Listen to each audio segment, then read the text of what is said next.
So we're going to go on to the second handout or worksheet.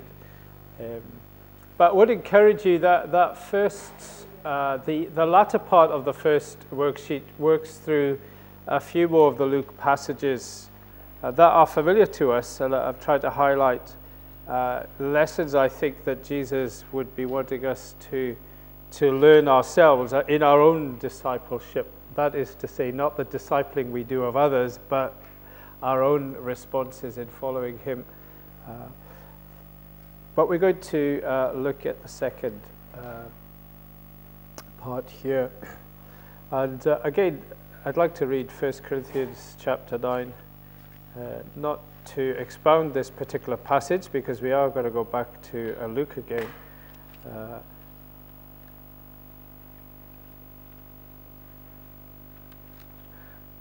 I often find with PowerPoints or visuals of any description, imagery is really crucial.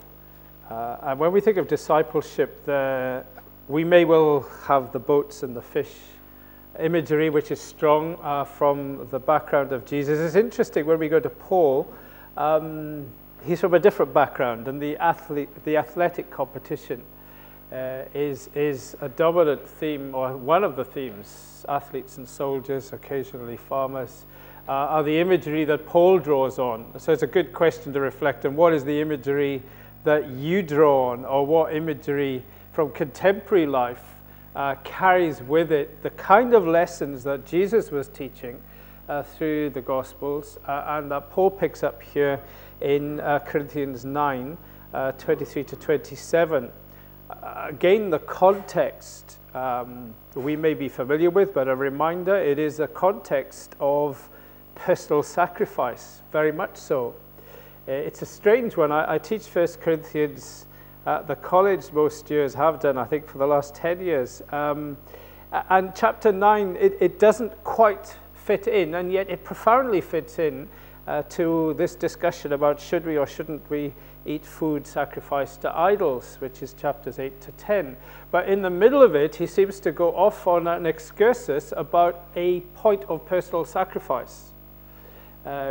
It's all, of course, about you may have the right to do something, but whether you do it or not depends on what the Lord wants you to do, not on your right to do it. You have the right to eat whatever food you want to do, but does the Lord want you to eat that food in that context is the kind of question that Paul is getting them to think through, and he illustrates it from his own life. And chapter 9, as most pastors and full-time workers know, is a brilliant exposition of why you should pay me.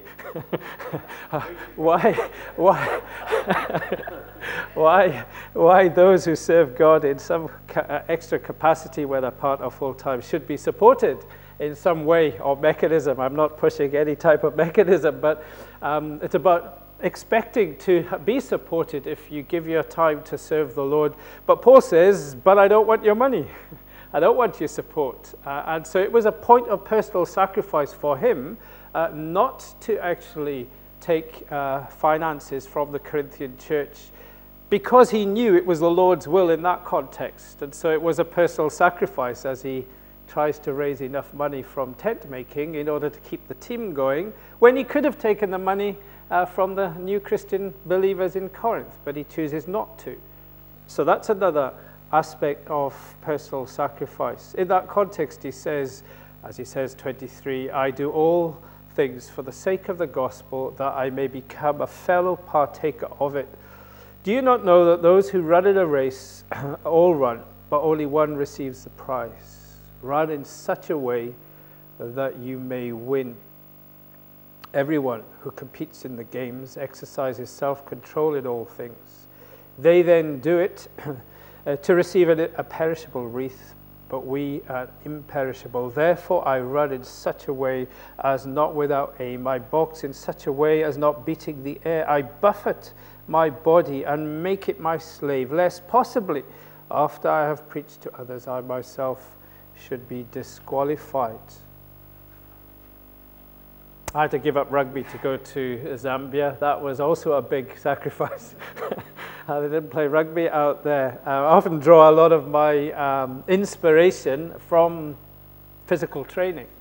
and the sacrifice that that entails, and the pain that that entails of pushing yourself up to a fitness level that you can actually compete.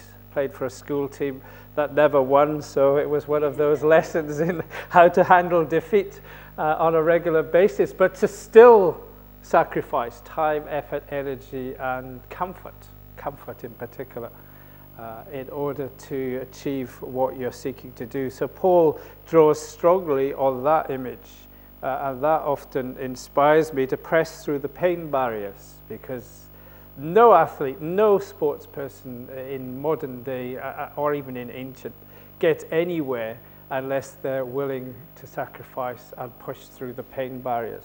That's the natural process, actually, of exercising muscle and body tissue, is that you have to push through those points in order to achieve. And Paul draws heavily on this. So personal sacrifice, in one sense, is just a normal part of training yourself up to be more effective. And as we finished or touched on in our first session, that of fruitfulness that comes through such sacrifice. Now, listening into some of your conversations, and as I mentioned from my own experience, personal sacrifice in the area of career and life direction choices, some of which are profoundly life-changing. We can all look back as to what would our lives have been had I not stepped out or stepped away from a particular career direction. The wealth and finance attached to that is very tangible and real in the world in which we live, because that's what it's all about, isn't it? About building up your security through wealth and taking steps out of those directions. And I do think for the development of many of our churches in present-day society, more believers stepping back, not out of their careers, but stepping back from the promotion rat race in career, so that they can perhaps take part-time flexible working or lower levels than they are capable of, which releases a bit more time for the work of God, is a crucial sacrifice needed. And it is a very real sacrifice. It means such a person will not progress up the ladder, but to take a step back, but stay in, to sustain the family, but to give time to God's work is, I think, a sacrifice much needed. The other dimension that I wanted to move towards a little bit is the dimension of personal sacrifice with respect to family relationships. Now, this works both ways in terms of parents of children, but also children with respect to parents. Many folk who take steps into missionary service, I'm thinking particularly of the geographic, though it isn't necessarily overseas, it can be in this country, to take steps away from elderly parents who are in the need of care, and what is my responsibility to them. And when God leads in a direction that puts geographic distance, then there is an enormous cost. And again, in a culture which from one angle rightly says that's not very fair to do that to your parents, then the emotional, psychological tension in making those kind of decisions increases. In cultures that rightly have focused on the rights of the child and the importance of the child and a growing child to have the right kind of whatever, education, care, inputs.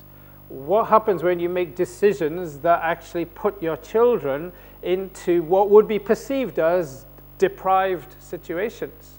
Whether depriving them materially or whether depriving them of opportunities or times with parents. And that has been a particular area in our own life and experience for Shirley and I. During our time in Zambia, where we were living and working necessitated, I say necessitated, it wasn't the only option, but we felt necessitated placing our children in boarding school, for example, from the age of 4.5 to 5. 6, 5, 4, it got younger as our 5 children, as we went down the family, and handing over your children. And We used Sakaji School for the first period. Some of you may know of Sakaji School in Zambia. Over the years, many missions also used that school for their children's education. It was 2 days' drive, effectively, from where we lived. The terms were 3 to 4 months long. So you're effectively not seeing your children for that kind of period. So it doesn't go back into ancient mission history. It's in relatively recent mission history. Those kinds of separations, I know in earlier mission history it was far longer. It was 6 months. Sakaji used to have 2 terms of 4 or 5 months each, and others sending children overseas. What are the implications of that? Not just at the time, but the long-term implications of a decision like that. So thinking perhaps in this session a little bit more into those areas, how do we balance it? Does Jesus have something to say about it? Well, what he has to say, like most of what he says, is pretty challenging. Let's go back to Luke chapter 9. Luke chapter 9, at the end of the chapter there, verse 57, there may have been a typo. If yours says 9, verse 37, it's verse 57. I may have corrected it before we printed. Chapter 9 of Luke, verse 57. We get that series of comments. I'll read on into chapter 10 a little bit because you'll see where he continues with these conversations. As they were going along the road, someone said to him, "I will follow you wherever you go." Jesus said, "The foxes have holes, the birds of the air have nests, but the Son of Man has nowhere to lay his head." He couldn't make it more difficult, could he? I mean, what form of evangelism is this, that when you take a willing volunteer, this is somebody who comes voluntarily to Jesus. So here's someone from our community who's up for it. I'll follow Jesus, and you say to them, it's going to be tough. It's going to mean everything gone. He's almost doing his best to prevent them. He's certainly doing his best to prevent them making a sort of naive decision. We've picked that up from, well, we will pick it up from chapter 14. We've already looked briefly at chapter 14, where he's saying, count the cost. Recognize really what God is asking of you here. Or actually, what does it mean to follow Jesus? He said to another, "Follow me." So Jesus takes the initiative here. Says to someone, "Follow me," as he did to large numbers. In fact, he did to everyone. Sometimes we think the "follow me" was particularly to the 12 apostles. Nothing could be further from the truth. There's a sense in which this is what he's saying to everyone. Follow me. But he said, "Permit me first to go and bury my father." But Jesus said to him, "Allow the dead to bury their own dead. But as for you, go and proclaim everywhere the kingdom of God." Another also said, "I will follow you, Lord, but first permit me to say goodbye to those at home." Jesus said to him, "No one, after putting his hand to the plow and looking back, is fit for the kingdom of God." The more I read and listen to Jesus, I would say he's constantly using hyperbole. Now, hyperbole is a tricky thing. Because at first read, when you hear me saying Jesus is just speaking hyperbolically here, you can easily take the next misstep of saying he doesn't really mean what he's saying. But that's completely wrong. He totally means what he's saying. It's just that we need to understand he's using a form of speech that is extreme, but he's making a very serious point. So to say that Jesus is speaking with a large amount of hyperbole is not to say that Jesus doesn't mean what he says. He seriously means what he says. He's using a form of language that is trying to get us to stop and think. He's shocking us. He's shocking them. But at the same time, he's speaking seriously to them. He's not joking. He's not playing games. It's deadly serious. Now after this, the Lord appointed 72 others and sent them 2 by 2 ahead of him to every city and place where he himself was going to come, and he was saying to them. I like the more literal translation. Sometimes gives you the idea this was not a one-off, but this is principle. This is an actual situation, but it's principle that's ongoing. The harvest is plentiful, the laborers are few. Therefore, beseech the Lord of the harvest to send out laborers into his harvest. And then he says, go your ways. Behold, I'm sending you out as lambs in the midst of wolves. There we go again. Another extreme statement, but shocking them.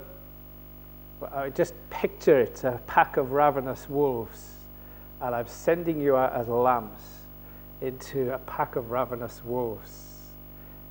Sacrifice is written all over this, even the use of language, lambs and wolves, and it's really interesting how he draws powerfully lambs, commonly kept in a sense for food, but for sacrifice.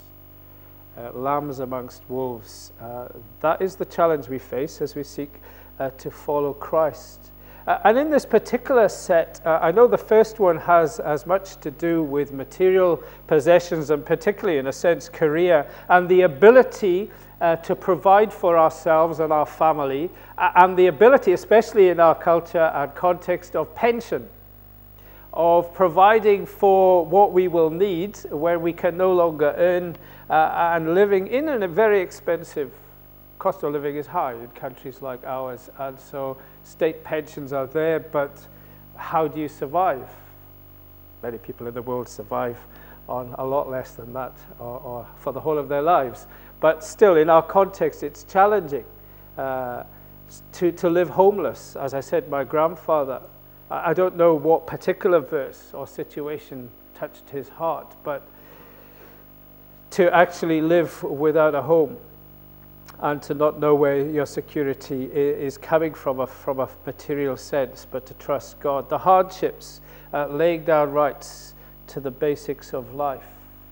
It is fundamental to our calling when it comes to balancing the priorities of God. And priorities, one of the hardest ones, let the dead bury the dead.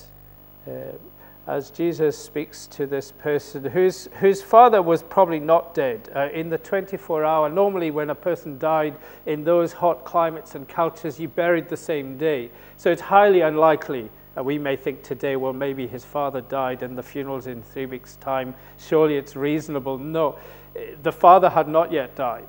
So the implication is here, let me care for my parents, and when they have passed on and I've fulfilled my duty as a son, my filial duty, which would be strongly emphasized and from the law, correctly so, morally so, commanded by God so, in a sense. You can almost see the thinking of this person. Surely this is what God would expect, but Jesus cuts right across that. So priorities, that puts Jesus before natural and mandated moral from God principles of living. So the challenge where God almost seems to contradict himself. But he's not contradicting himself, it's the conflict of priorities in a situation where we have to choose. Because God knows it's necessary that I have to move, I have to do something, and in the process of doing that, which God knows needs to be done, I'm going to hurt family in some shape or form.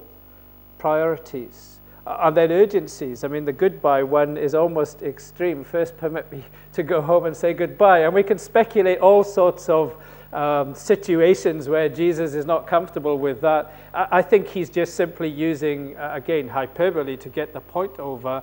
When God asks you to do something, there is an urgency to that even going back home just to say goodbye is not right in that context. Procrastination, and we all know how good we are at that. And so I think Jesus addresses that. If he is asking us to do something, then the timing of that is often, I reflect back in my life on many occasions where I have felt prompted to write a letter, or I have felt prompted to ring someone, or I have felt prompted to do something, and it is, you could say, literally the Lord speaking to you. I'm sure you've had experiences like that. They're not words written anywhere, but you just have that deep sense that needs to be done now. And the number of times, the minutest of procrastinations has just shifted the time, and maybe the opportunity was really missed sometimes I never got round to doing it, and it was definitely missed. Just to mention something in connection with your second bullet point, I had an occasion to speak to someone, and she very much loves her family. She's very, very committed to the family. She is a Christian, and I had to challenge her really in terms of her relationship with God. What's first, God or your family? Mm-hmm. And it was a really big issue. I think we don't fully realise just how big a thing that can be to people who are very close to their family. Yeah, family means a huge amount. So it's a big challenge sometimes, isn't it? It is indeed. Thanks for chipping in, because it'd be good to have a few more chips in and questions. It is a very tough one, because we're living in a culture where that is precious, because family has broken down in most cases. It's always rare to find someone who is prioritizing family and doing their best, I'm sure, as she is, to fulfill responsibilities. And so in that context, in our situation, it's almost counterintuitive. And yet, as you're saying, the question that the Lord is testing is actually absolute priority, commitment. Who is it to? And often who am I really depending on? Family or Christ? So I know one guy whose wife says she'll leave him if he gets baptised. Yes. She's quite a strong-minded woman too. Yeah. I mean, so I'll be honest, I sort of feel myself, who am I to say to him, go ahead, because the consequences will be his. Yes. If she does. And this is just, she's using hyperbole. She may be, but maybe not. I mean, the people can feel that strongly. And it's recognising its priority of relationships, very much so. I was going to say, is there a danger of us being quite binary? I mean, I'm really appreciative of you saying the whole hyperbole thing is really helpful. The danger of us being a little bit binary and thinking, if I put Jesus first, then other things are just going to roll on. I will, family relationships will disintegrate, whatever. Yeah. And is there the sense in which Jesus is? It seems to be so often to me that actually, when we do put Him first and we learn to love Him, actually, what He teaches us then is that we learn to love our family right. And so, although that may not be mutually reciprocal, but we learn to love them as we ought to love them, rather than thinking, I've been commanded to love them, and we somehow, what Jesus addresses is this compromise of thinking I can love them well and love Him. Yeah. But we don't think, if we love Him first and foremost and over everything, that actually that will be the equipment that we need to love those around us and near us. And I wonder whether we like things more binary, don't we? Yes. And just sort of, well, do that, then that will fall into place. And we sometimes I wonder whether actually for Christians we create the conflict rather than love so well, because we see how well we're loved. We don't love as well. So sorry, when we see how well we're loved, we love so well that actually that becomes a witness and a beautiful thing, which in family relationships. That's not to deny, and that's the problem. Every situation is like this. Yes, because the danger is in that context is to just see it as a binary choice and to push it to a decision point. So what's the perspective then? You're hinting at it. Or what's the perspective then that is crucial to grasp in this balancing act? Just continuing that conversation. What's the key perspective then? Well, it's Paul in Philippians, isn't it? Then to love Christ is only going to be gain. We only win from that. So let's keep pushing then. So to love Christ first is going to be profit. It's going to be beneficial. So keep pushing further. What's the core perspective behind this then? When we're in these tension situations where to follow God seems to be to hurt others, hurt their feelings at the very least, if not even deeper than that. It's loving both, isn't it? It's not an either-or. Ultimately, it's an either-or, but in practice, it's a love. Doing what you were saying, I think, if you love both. If you love Christ better, you will love your responsibilities better, old parents, children, whatever, and have a life that is so wonderful that people will put up with your religious bit. Seek first the kingdom of God, and all these things shall be added unto you. Yeah. So keep pushing. I'm pushing you again. So you're right. It's both love God, love neighbor as yourself. Going back to the old, prioritizing the kingdom. But what's behind it? So how can I be so confident? Because it's confidence here. How can I be so confident that by seeking first the kingdom, that all these other things are going to be added? Trust God's word. So yeah. We both said that you trust God's word. Yeah, trust God's word, and I'll push it a bit further back again. You have to trust God. Trust God. It goes back to the very nature and character of God, and how well do we know God? I love a relatively new song, "You're a Good, Good Father." That, if you know that one, I'm sure you have. I think it's Matt Redman, I can't remember. It's just the phraseology, so bits of the phraseology in there, but you're a good, good father. There is no good except God, as Jesus said to one of the guys that came and talked to him. The goodness of God, as you're saying, if we understand the goodness of God and that God is asking us to do something that on the surface appears to put a tension between ourselves and other people, that to do what God is asking us to do will do no harm. Now, that has to be measured in an eternal perspective, not an immediate perspective, because Jesus is asking them to do some pretty tough things. Yeah.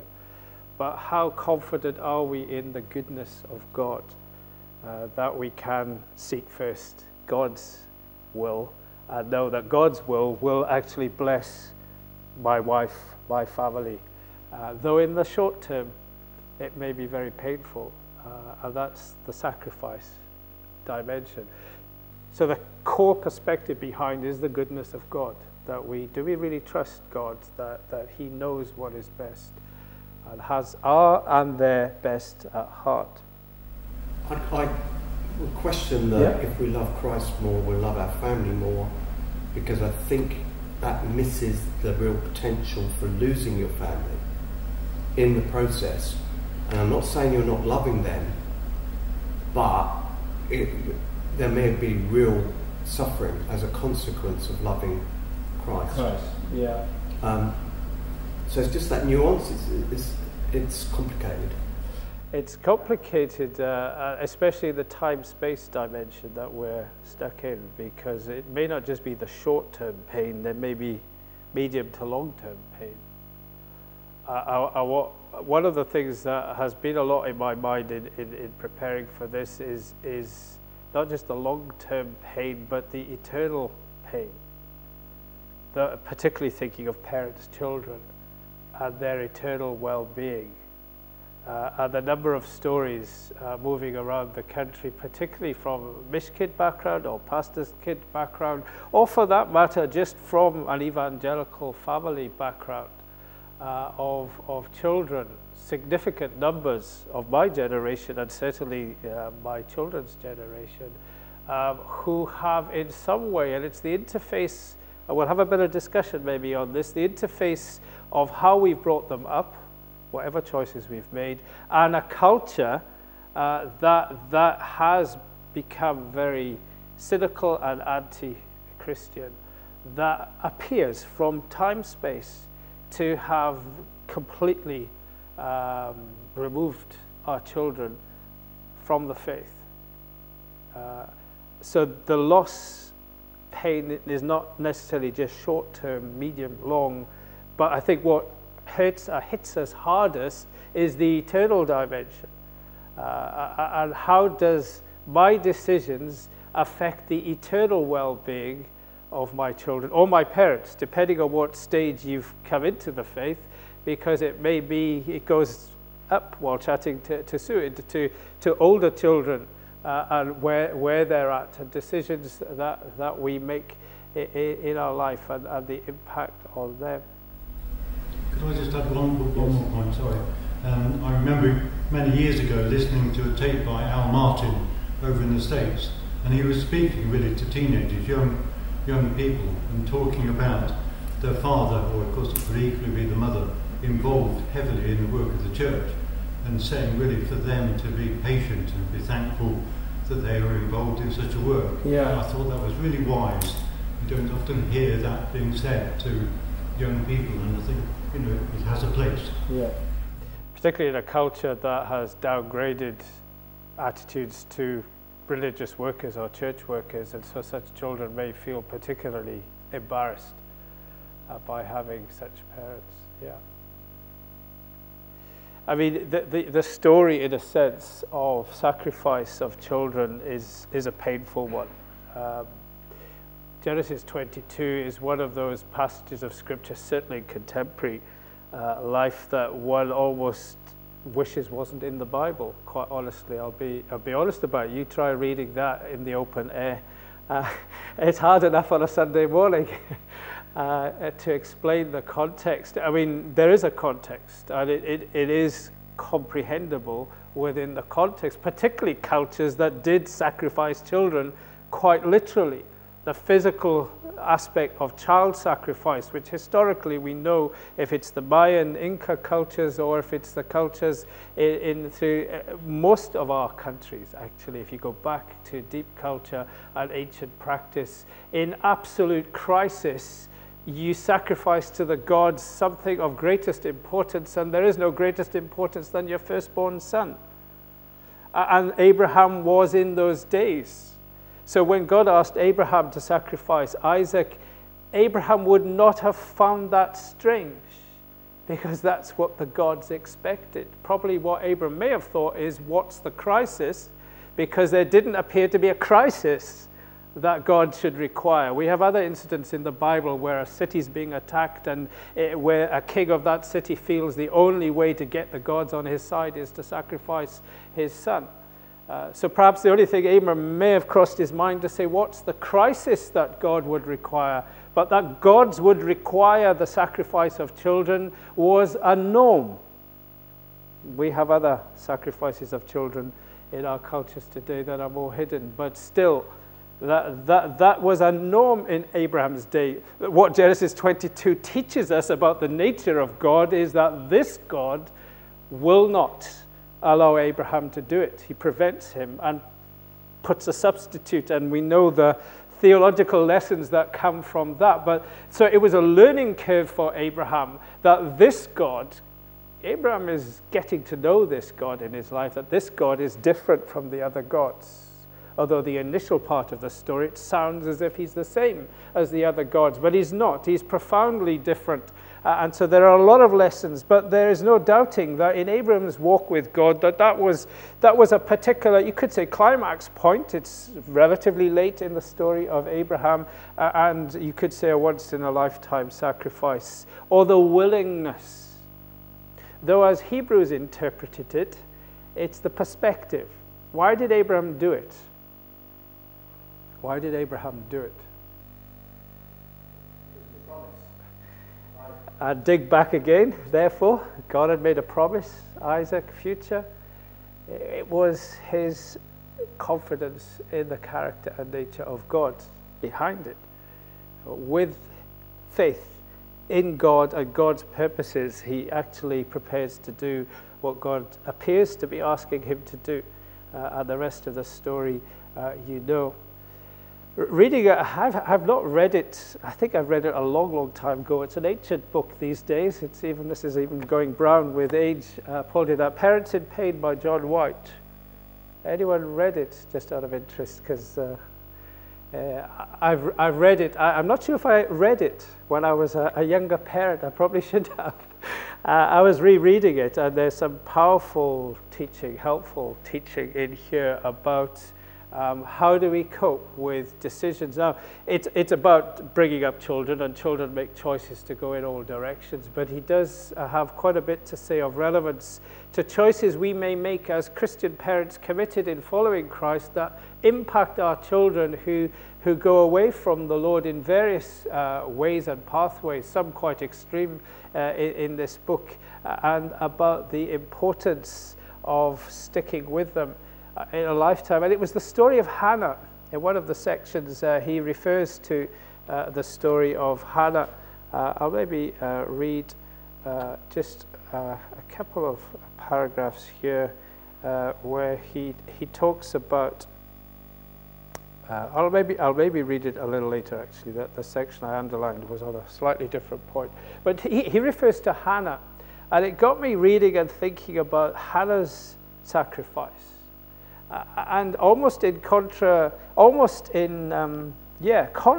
to Abraham's.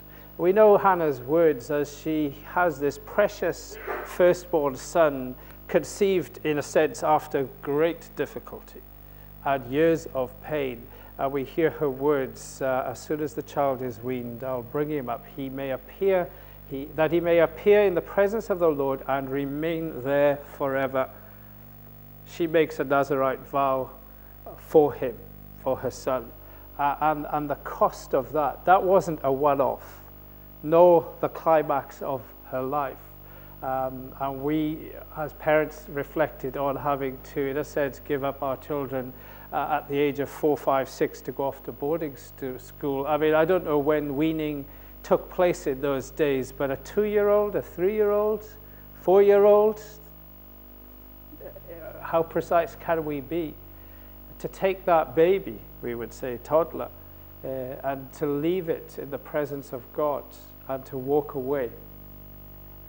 No guarantee of other children. Yes, she's blessed with other children, and the joy of that is great, but that moment of sacrifice, and it's a lifetime commitment of separation with all the implications of that.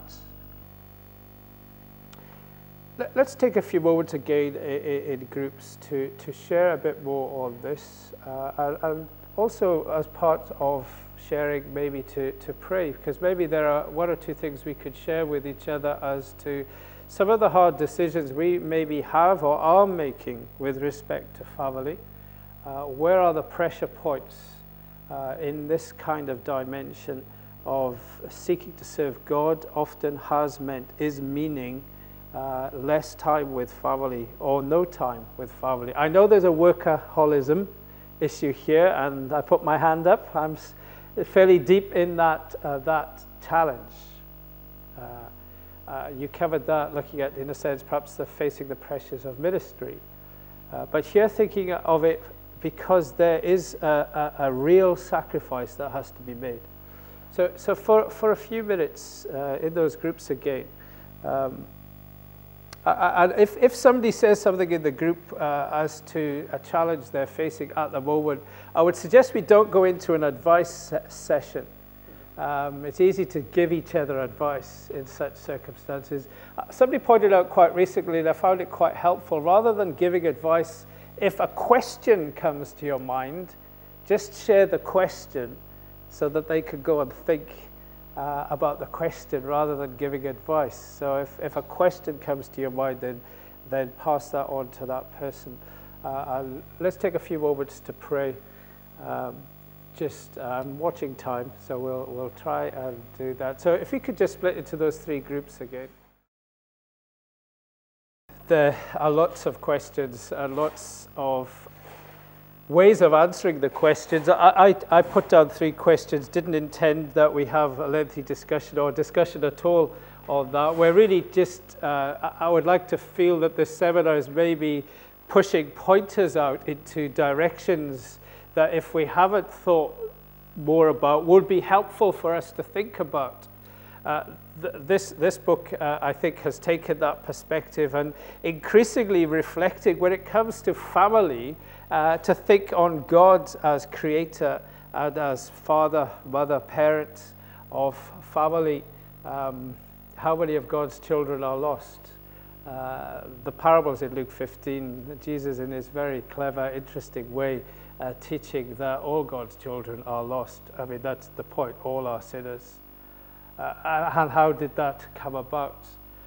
God as creator releasing us to make choices. Does God hold and control or relinquish and let go? I'll read a few of the words from here. Drawing on the parable of the prodigal son, John White says, "The father of the prodigal son let his son go, and God, the father of us all, does likewise. He who could coerce our wills refuses to. There is a limit even to his pleading. He does not block the doorway as we try to leave him, flooding us with 1,000 arguments, nor does he pursue us, pestering us with a 'I told you so.' He gives us the full dignity of choice. There is wisdom as well as justice in what God fails to do. There are times when our wills are so set on disastrous courses that disaster alone will teach us. There's nothing like a belly full of husks to teach a man that he's a fool. But as parents, we are selfish in our loves. We cannot let go. Again and again, I have listened to sadder but wiser parents say to me, I had to realize that it was his life and hold my tongue. I just kept myself available. Do not feel guilty about allowing your children to reap what they have sown, for this is how God deals with all of us. He does not enjoy letting us pursue our stubborn ways until we live with pigs, but faced with a choice between giving us the full dignity of personhood with all its attendant risks and enslaving us to involuntary servitude like the beasts, he chooses the former. He could not make us a little lower than the angels without facing the possibility that we might choose to become a little better than demons. Love says, I will give you the high dignity of choice, even though you choose to fling my gift back in my face. And it goes on to discuss the importance of adopting the attitude of relinquishment. Powerful words that I'm finding helpful to try and get an understanding of what it is to be parent and to be parented. It works in both directions. And then he adds in another place, if relinquishment were merely a giving up, it would be relief enough, but it is a giving up to God, the entrusting of family to God. And it's back to, do we trust God enough with our family to make those kind of hard decisions? And it's not an easy one to reflect on. And another one I'm reflecting on at the moment, no answers. What's the measure of success in my role as father or mother? As far as I've got at the moment, I don't think actually when you boil it down is any different from any other arena of life. It's not about results, as about my trustfulness in God and my faithfulness to do what he asks me to do, and doing it with a character that is a character of integrity and honesty. And the results I have to leave to God. But remembering that except a corn of wheat fall into the ground and die, it abides alone. That actually the decision, I think coming back to what some of you said earlier, the decision actually to do what God is asking us to do and to die in that area is a pathway to fruitfulness. The remaining section, and I'm not surprised that I didn't get to teaching it through, but there is a side issue underlying the pressure of personal sacrifice, and that is the whole question of how do we handle suffering. Now, it's well worth a seminar entirely on its own. But I did want to share just one thing. So I'm going to, if you'll excuse me, jump through a few slides. Without making comment, the temptation when jumping through slides is to start commenting on each slide. So you hold me to it that I won't do that. I just want to reflect on a few things. Suffering as a sign of growth. We know that suffering, we suffer because we get sick. We're in a fallen world. We suffer because of wrong decisions. But I want us to see this morning how that suffering and sacrifice is actually part of growth.